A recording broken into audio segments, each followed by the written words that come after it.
pwesto, may gumalaw eh. Ikaw ba gumalaw nun? Binalik ko.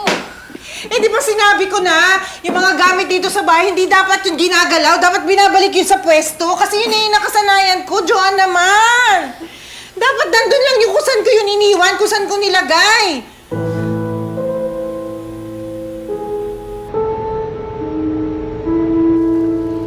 Uy.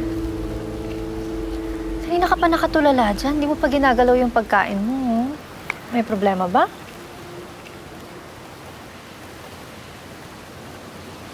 Naranasan mo na ba yung akala mong gising ka na pero hindi pa pala?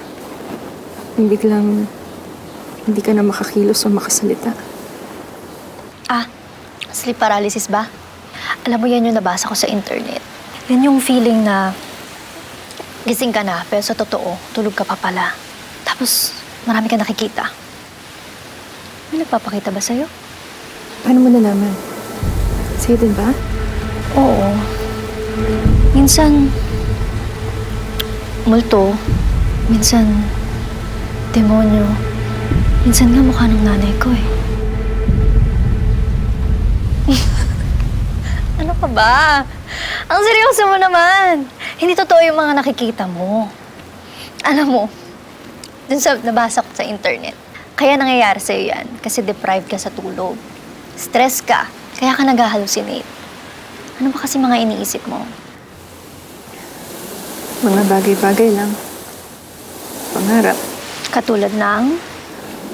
Na isang araw makikita ko na lang ang sarili ko na naglalakad palayo sa lahat ng pumipigil sa akin. Hindi ako lilingon para tignan kung ano yung iniwan ko. Tuloy-tuloy lang sa paglalakad. Pwedeng huminto saglit, pero hindi para bumalik. Kundi para i-process na, yes, ito na. Magsisimula na ang buhay ko.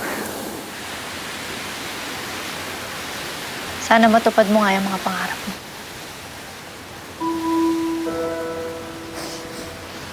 Kain ka na. Napayak ko eh. Patigim ako. Sige. Huwag ka na umiyak. Iyak ako. Hoy, Joanne! Hindi ka bumili sa akin no isang gabi. Paborito pa naman to ng nanay mo. Pasensya na po. Nakalimutan ko lang po. Eh, kamusta na ba yung nanay mo? Naku, alagaan mo yung nanay mo. Nung maliit ka, naghirap yun sa'yo, ha? Ngayong malaki ka na, ikaw ang may trabaho nun. Okay naman po si nanay. Malakas pa po. Naku, nung tatay mo noon, Diyos ko, kala mo kung sinong milyonaryo kung gumasta. Naku, nung wala ng pera, utang dito, utang doon. Daming utang. Sabi ko nga sa nanay mo, hiwalayan na noon pa. Ayun.